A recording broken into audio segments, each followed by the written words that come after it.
Over 350 years ago, Jesus Christ stepped into the quiet life of a humble nun, delivering revelations so profound that they still resonate through the ages, calling to us with urgency even today. A message so vital, so extraordinary, that the Savior of the world chose this moment and this specific nun to unveil it. Its meaning and significance remain as compelling now as they were then. Her name was Margaret Mary Alacoque. Her life was simple, hidden, but her soul was chosen. In a moment of divine grace, she saw him. Jesus Christ, not as the world expected, but with his heart unveiled, a heart burning with love, pierced by thorns, radiating both agony and mercy. But what did he say to her? Why did he show her his heart like this? What you are about to discover is not just a story. It is a message for our times, for your soul, for eternity. So, sit with me, and let us uncover the mysteries of the Sacred Heart of Jesus and the divine path to salvation he has laid out for us. Are you ready? Let us begin with the visions of Saint Margaret Mary. It was the year 1673, in a small convent in France. Within these humble walls, a young nun named Margaret Mary knelt in prayer, her heart heavy with longing for God. She had always felt a deep calling, a yearning to give herself completely to Christ. But what happened next, no one could have foreseen. Imagine it, the quiet of the chapel interrupted by a radiant light. And then, before her, the Son of God appeared. Not in glory or power, but in tenderness. His Sacred Heart was visible, burning with a flame of divine love. What must it have been like to see the heart of Jesus exposed like this? A heart ablaze with love, yet encircled by thorns, thorns placed there by the sins of humanity.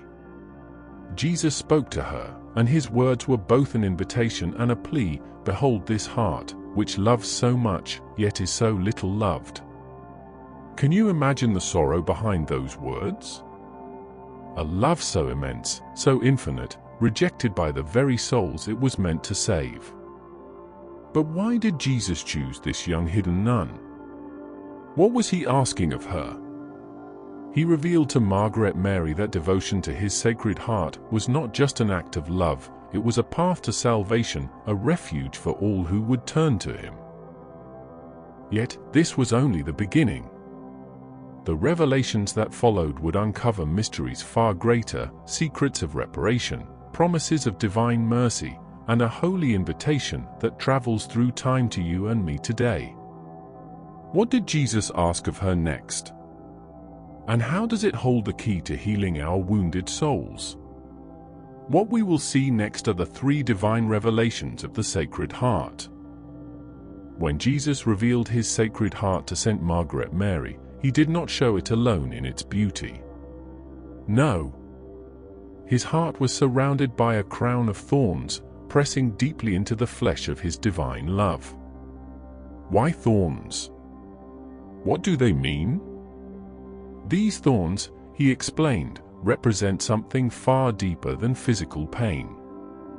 They are the symbols of humanity's ingratitude, our rejection of his love, and the countless sins that wound his heart. Imagine this, a heart that burns for you, for me, for every soul ever created. Yet, instead of being met with love, it is pierced. Each thorn is a wound inflicted by indifference, by selfishness, by sin. But here's the mystery, even as his heart is wounded, it continues to love unconditionally and endlessly. Jesus spoke to her, not with condemnation, but with sorrow and longing. He said, "Behold this heart, crowned with thorns by the ingratitude of men. I ask you to make reparation, to console my wounded heart." But what does it mean to console the heart of Jesus? How can our small acts of love and sacrifice ease the pain caused by the sins of the world? This was the call he gave to Saint Margaret Mary, a call not just for her, but for all of us. But what does reparation truly look like? How can we, flawed as we are, begin to heal the wounds we have caused? And what graces does Jesus promise to those who console him? Thankfully, Jesus himself showed us the way. Through a holy practice, he called us to join him in his sorrow and to walk with him on the path of salvation. This practice is what we know today as the Holy Hour. Picture this, the silence of the night. A heavy stillness fills the air, but within the quiet, a heart beats, steady, sorrowful, and full of love. It is the heart of Jesus, waiting, longing for his children to join him. But where are they? Where are we when he calls? In his agony, Jesus turned to his closest friends and pleaded, "Could you not watch 1 hour with me?" But they slept. How often do we do the same? How often do we fail to keep watch with him, to share in his suffering for the salvation of souls? When Jesus appeared to Saint Margaret Mary, he gave her, and through her, the entire church, a profound invitation. He asked for a holy hour, a time of reparation where his faithful would unite their hearts with his own. A time to console him for the indifference and sin that cause him so much pain. Think of this, 1 hour. One sacred hour spent in prayer, in silence, in love, standing with Jesus as he endures the betrayal, the abandonment, and the weight of every sin. During this holy hour, we are called to enter into his passion, to share his sorrow, and to offer our hearts in reparation. That is Jesus' first revelation to help us save our souls. Do you feel the pull of this invitation? Can you imagine sitting with him, your prayers easing the pain of his thorns, your love filling the void left by the world's rejection? This is not just an act of devotion. It is a sacred union, a moment to enter into the very heart of Christ's suffering and love. But here's the mystery: Jesus did not ask us for this holy hour only for his sake. He promised something extraordinary in return, graces beyond our understanding. What are these graces? And how can this hour change not just our lives, but the lives of countless souls in need of salvation? Let's uncover the next part of his revelations to Saint Margaret and what he promised to those who love him and who make reparation to his sacred heart. Imagine a simple act of love, receiving the Eucharist on the first Friday of the month. Something so ordinary, yet so extraordinary, because it was asked for by Jesus himself. And in return, he made a promise so profound, it could change the course of your soul forever. When Jesus appeared to Saint Margaret Mary, he spoke of his desire for a devotion tied to his sacred heart and that could save our souls. He asked that his faithful come to him on the first Friday of 9 consecutive months, receiving him in Holy Communion with a heart full of love and reparation. These were the words of Jesus to Saint Margaret Mary. He promised that those who honor his request would receive incredible graces. Among them, the greatest of all, the gift of final perseverance. The assurance that at the moment of death, they would not be abandoned. Think about it, the promise of the sacraments at your last hour. The grace to die in a state of friendship with God. Can you grasp the weight of this promise? It is nothing less than the key to eternal life, offered through a devotion that requires only 9 months of faithfulness. But there's more. Jesus didn't just promise graces for the moment of death. He promised peace in the storms of life, strength to endure trials, and a refuge for the weary soul. All of this through a devotion that draws us closer to his sacred heart. Why would Jesus make such an extraordinary promise? What does he see in our fragile, flawed hearts that he would extend such mercy? Could it be that his love is greater than we can imagine, and that his desire to save us knows no bounds? Yet, this devotion is not just about receiving. It's about giving. About returning love for love, about consoling the Sacred Heart and making reparation for the sins that pierce it.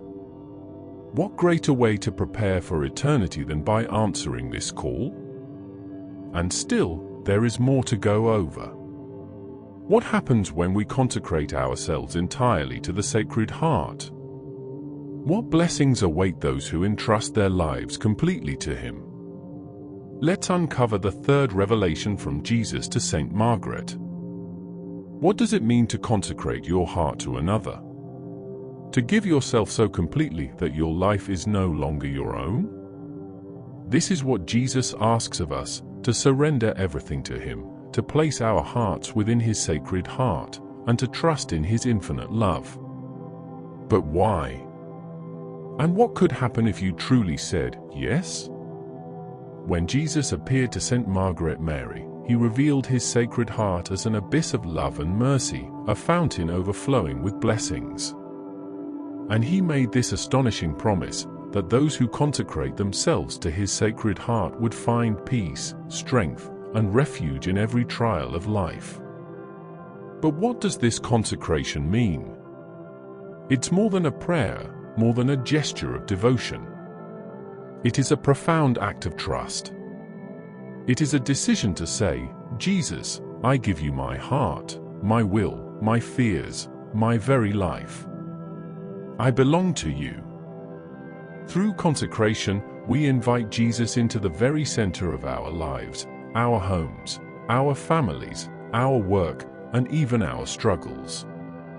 And in doing so, we allow His Sacred Heart to reign over us, bringing His divine mercy and protection into every corner of our existence. Imagine this, your life as a stormy sea, your heart weary from the battles of the world. And then, a refuge appears, a place of calm, safety, and love. This is what the Sacred Heart offers to those who consecrate themselves to Him. Not a life free from trials, but a life where those trials are transformed by His grace. So how do we consecrate ourselves? It begins with a prayer, a simple yet powerful act of surrender. But it doesn't end there. It is a daily choice, a constant returning to the heart of Jesus, letting Him guide every decision, every moment, every breath. After receiving these divine messages, Saint Margaret Mary did not stay silent. She devoted her life to spreading the message of the Sacred Heart, despite ridicule and opposition. She shared Jesus' call to reparation, the promises of His love, and the power of consecrating our lives to Him. Through her obedience, the devotion to the Sacred Heart began to spread across the world. And now, the call reaches us. Jesus' Sacred Heart still burns with love for humanity, still pleads for us to console Him and turn away from sin. What will you do with this message? Will you embrace His invitation, commit to reparation, and consecrate yourself to His love? Your soul's salvation depends on your response. Thank you for joining me on this journey. If this video inspired you, don't stop here. Subscribe to this channel for more Catholic content to strengthen your faith, and check out our other videos to go even deeper into the mysteries of our faith. Together, let's continue to grow closer to the heart of Christ. May the Sacred Heart of Jesus bless you and keep you always. I'll see you in our next video.